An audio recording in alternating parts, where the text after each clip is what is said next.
दोस्तों नमस्कार, स्वागत है आप सबका मेरे YouTube चैनल जिसका नाम है हिंदी नेट JRF क्लास। मैं आदित्य पाठक आपका हार्दिक स्वागत करता हूं। दोस्तों, भारतीय काव्य शास्त्र के अंतर्गत चल रही श्रृंखला के अंतर्गत आज का टॉपिक है काव्य हेतु। सबसे पहले हम काव्य हेतु क्या है उसके विषय में जानेंगे।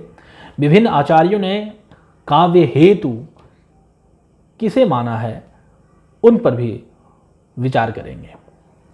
तो सबसे पहले आते हैं हम काव्य हेतु पर। काव्य हेतु कहने का अभिप्राय है कि काव्य की उत्पत्ति का कारण क्या है, यानी उसकी रचना हमने की है तो किस कारण से की है, उसके पीछे कौन सी शक्ति लगी है जिस कारण से हमने या जिसके सहारे हमने काव्य रचना की है। तो भारतीय काव्य शास्त्र में काव्य हेतु के 3 भेद बतलाए गए हैं: प्रतिभा, व्युत्पत्ति, अभ्यास।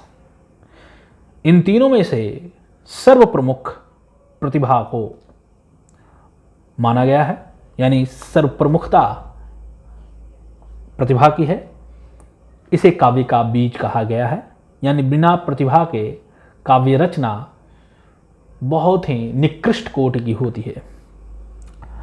तो विभिन्न विद्वानों ने इन तीनों में से किन्हीं 2 में को काव्य हेतु माना है या तीनों के संयोग को भी काव्य हेतु माना है। तरह तरह की विचारधारा लोगों ने प्रकट की है, तरह तरह के मत हैं। तो उन सारे मतों पर हम लोग आज विचार करेंगे और जो श्लोक या जो सूत्र इन्होंने दिए हैं श्लोकों के माध्यम से, उन श्लोकों को हम ठीक से पढ़ लेते हैं और उन श्लोकों को याद कर जाना है। वे श्लोक, इन श्लोकों के अर्थ क्या हो सकते हैं या इनके खंड खंड कर करके क्या अर्थ होते हैं, इस पर यदि आप लोग विशेष रूप से अपनी जिज्ञासा प्रकट करेंगे तो मैं अगले वीडियो में इन श्लोकों का प्रत्येक इसके शब्द को अलग अलग करके हम लोग इसका अर्थ ग्रहण करेंगे। लेकिन चूंकि हम लोगों का मेन उद्देश्य है कि हम काव्य हेतु को नेट JRF की तैयारी के लिए पढ़ रहे हैं, तो हम लोगों को काव्य हेतु समझना है और नेट के पर्पस से समझना है। तो हमें सिर्फ ये ध्यान देना है कि आचार्यों का काव्य हेतु से संबंधित मत क्या है। तो उनके मतों के विषय में यदि हम जानते हैं, उन श्लोकों को याद कर जाते हैं, तो हमारे लिए यह सबसे आसान तरीका होगा। तो इसी तरह से हम लोग इन काव्य हेतु से संबंधित मतों को जानेंगे।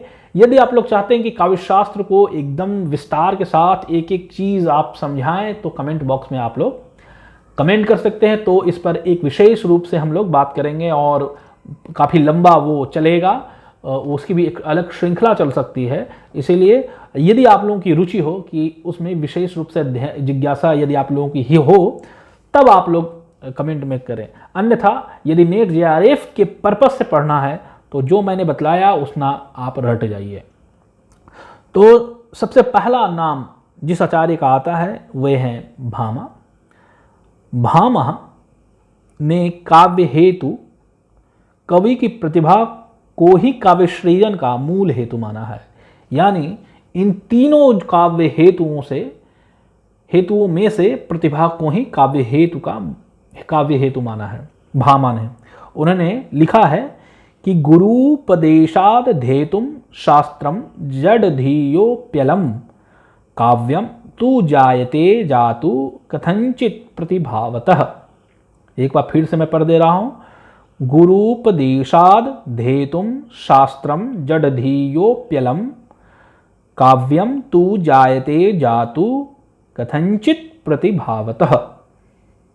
अगले आचार्य हैं दंडी। नैसर्गिक प्रतिभा, निर्मल शास्त्र, सुदृढ़ अभ्यास का संयुक्त रूप ही काव्य हेतु है। दंडी के अनुसार इन्होंने लिखा है कि नैसर्गिकी च प्रतिभा श्रुतम च बहु निर्मलम अमंदाश्चाभियोगो स्याह अमंदाश्चाभियोगो स्याह कारणम काव्य सम्मतः संपदः। फिर से एक बार देख लें। नैसर्गिकी च प्रतिभा श्रुतं च बहु निर्मलम अमंदाश्चाभियोगो स्याह कारणम काव्य संपदः। इसके बाद आते हैं आचार्य वामन। इन्होंने काव्य हेतु के स्थान पर काव्यांग शब्द का प्रयोग किया है। इन्होंने लोक विद्या प्रकीर्ण को काव्यांग स्वीकार किया है। क्या किन तीन चीजों को स्वीकार किया है? लोक विद्या प्रकीर्ण। इन्होंने लिखा है लोको विद्या प्रकीर्णम च काव्यांगानि। ठीक है। अगले आचार्य हैं आचार्य रुद्रट। इन्होंने शक्ति, व्युत्पत्ति और अभ्यास को काव्य हेतु माना है। इन्होंने लिखा है तस्या सार निरासात सार ग्रहणाच्च चारुणः करणे त्रितयमिदं व्याप्रियते शक्तिर्व्युत्पत्तिरभ्यासः। एक बार मैं फिर से पढ़ रहा हूं। तस्या सार निरासात सार ग्रहणाच्च चारुणः करणे त्रितयमिदं व्याप्रियते शक्तिर्व्युत्पत्तिरभ्यासः। ठीक है। प्रतिभा को शक्ति कहा है यहां पर इन्होंने, और शक्ति दो प्रकार की इन्होंने मानी है। एक सहजा शक्ति, दूसरी उत्पाद्य। सहजा जो व्यक्ति के जन्म के साथ ही उसमें विद्यमान होती है, यानी यह शक्ति कहीं से प्राप्त नहीं की जा सकती, यह प्राकृतिक है, नैसर्गिक है। उत्पाद्य है, व्युत्पत्ति शक्ति है, यह अभ्यास से, ये अन्य चीजों से प्राप्त की जा सकती है। पांचवें आचार्य हैं मम्मट। इन्होंने शक्ति, निपुणता तथा अभ्यास से संयुक्त रूप को, शक्ति, निपुणता तथा अभ्यास के संयुक्त रूप को काव्य हेतु माना है। इन्होंने लिखा है शक्तिर निपुणता लोक शास्त्र काव्यद्यवेक्षणात् काव्यज्ञ शिक्षयाभ्यास इति हेतुस्तदुद्भवे। फिर से पढ़ रहा हूं।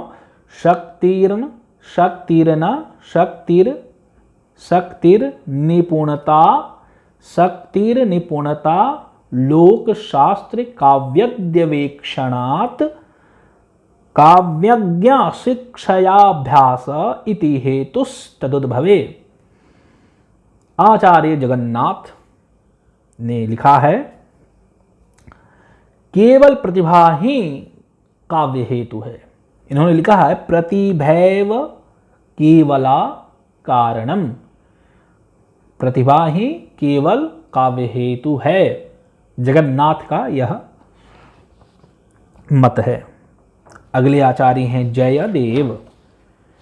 श्रुत यानी व्युत्पत्ति और अभ्यास सहित प्रतिभा को इन्होंने काव्य हेतु माना है, यानी व्युत्पत्ति, अभ्यास और प्रतिभा के संयुक्त रूप को ही काव्य हेतु माना है।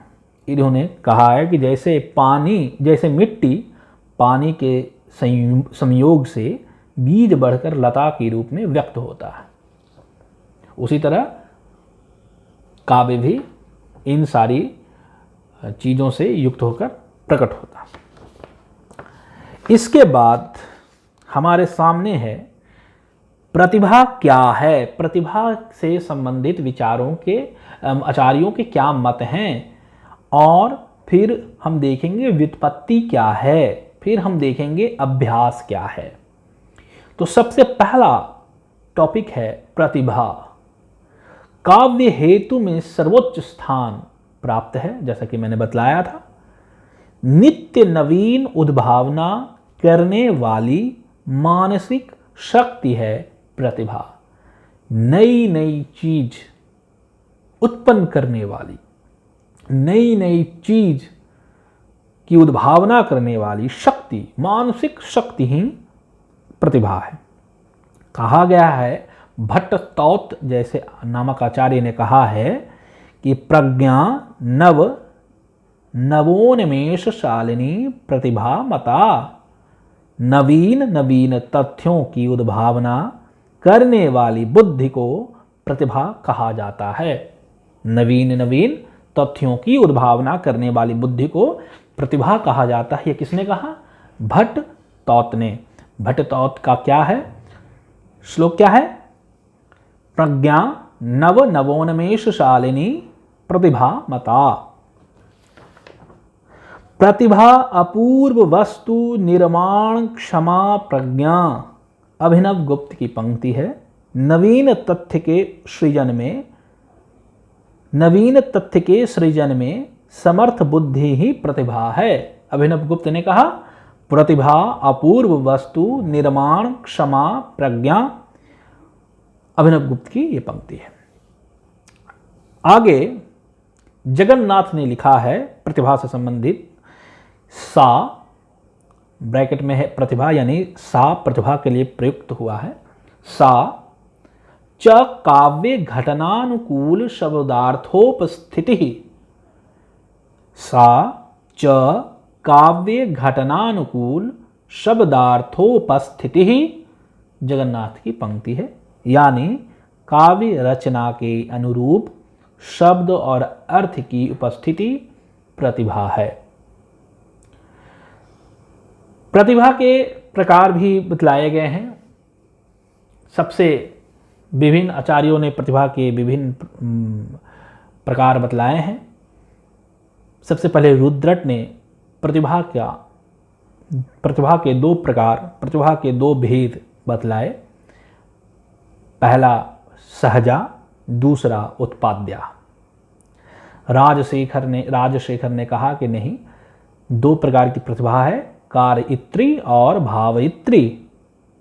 यह बहुत सहजा उत्पाद्या या कार्यित्री भावयित्री ये बहुत प्रसिद्ध शब्द हैं या प्रसिद्ध प्रकार हैं प्रतिभा के। तो इनके विषय में हमें जानना चाहिए और ये जानना चाहिए कि किस आचार्य ने इसका विभेद किया था।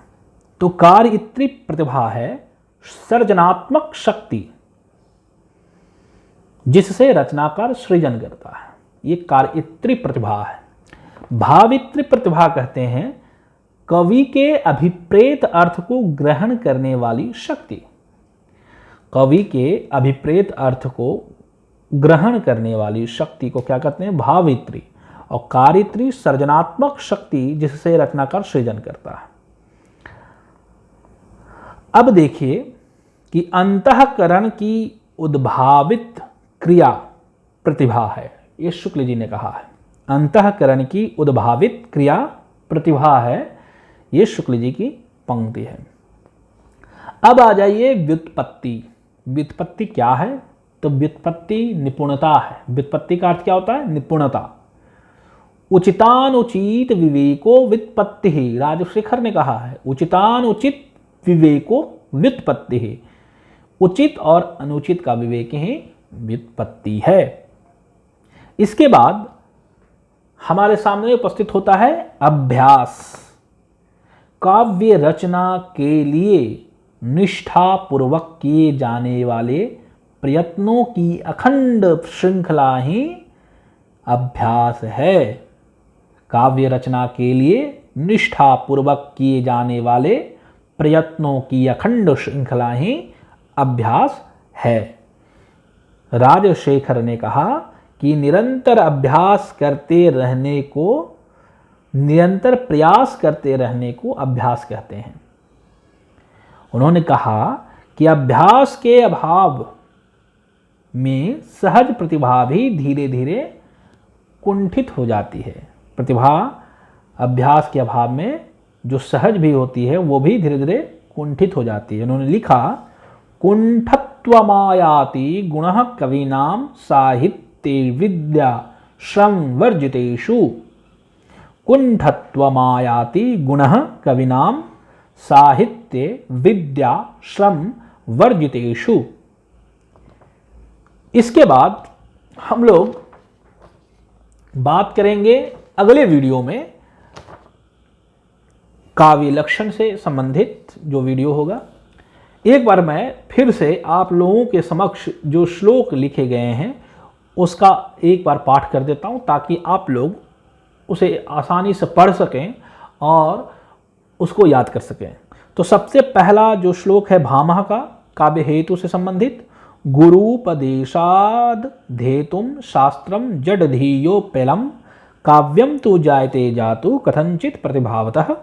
दंडी ने कहा नैसर्गिकी च प्रतिभा श्रुतम च बहु निर्मलम अमंदाश्चाभियोगास्याः कारणम काव्य संपदः। वामन ने कहा लोको विद्या प्रकीर्णम च काव्यांगानि। रुद्रट ने कहा तस्यासार निरासात सार ग्रहणाच्च चारुणः करणे त्रितयमिदं व्याप्रियते शक्तिर्व्युत्पत्तिरभ्यास। मम्मट ने कहा शक्तिर निपुणता लोक शास्त्र काव्यद्वेक्षणात् काव्यज्ञ शिक्षयाभ्यास इति हेतुस्तदुद्भवे। जगन्नाथ ने कहा प्रतिभैव केवला कारणम। जयदेव ने तो आसान सी बात कही कि मिट्टी पानी के संयोग से बीज बढ़कर लता के रूप में व्यक्त होता है। और इसके बाद प्रतिभा से संबंधित एक पंक्ति है प्रज्ञा नव नवोन्मेष शालिनी प्रतिभा मता। भट्टतौत की पंक्ति है। फिर अभिनव गुप्त की पंक्ति है प्रतिभा अपूर्व वस्तु निर्माण क्षमा प्रज्ञा। इसके बाद जगन्नाथ की पंक्ति है सा च काव्य घटनानुकूल शब्दार्थोपस्थिति। सा च काव्य घटनानुकूल शब्दार्थोपस्थिति ही। इसके बाद श्लोक में एक है राजशेखर का व्युत्पत्ति में उचितानुचित विवेको व्युत्पत्ति ही। इसके बाद अभ्यास के अंतर्गत अंतिम जो श्लोक है कुंठत्वमायाति गुणः कविनाम साहित्य विद्या श्रम वर्जितेषु। दोस्तों इस तरह से आज हम लोगों ने काव्य हेतु पर विचार किया। काव्य हेतु क्या है, काव्य हेतु से संबंधित आचार्यों के क्या मत हैं, प्रतिभा व्युत्पत्ति अभ्यास क्या है और इससे संबंधित आचार्यों के मत क्या हैं।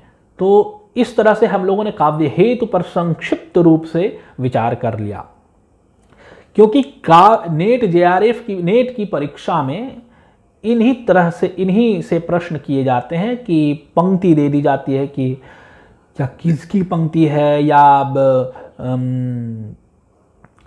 काव्य हेतु के अंतर्गत प्रतिभा का ये दो भेद किसने किया, या रुद्रट के अनुसार प्रतिभा के कितने भेद हैं या कौन कौन से भेद हैं, आदि आदि प्रश्न किए जाते हैं। यदि आप लोग काव्य शास्त्र समझना चाहते हैं, काव्य हेतु क्या है और इसका पूरा विस्तार से अध्ययन करना चाहते हैं, तो आप लोग से मैं यही कह सकता हूं कि आप लोग कमेंट बॉक्स में अपनी जिज्ञासा प्रकट कर सकते हैं। और यदि मुझे लगा कि आप लोगों की जिज्ञासा है तो फिर मैं इस पर विचार करूंगा। तब तक के लिए धन्यवाद आप लोगों का। अगले वीडियो में हम लोग काव्य लक्षण पर विचार करेंगे। तब तक के लिए आप लोगों से विदा लेता हूं। धन्यवाद।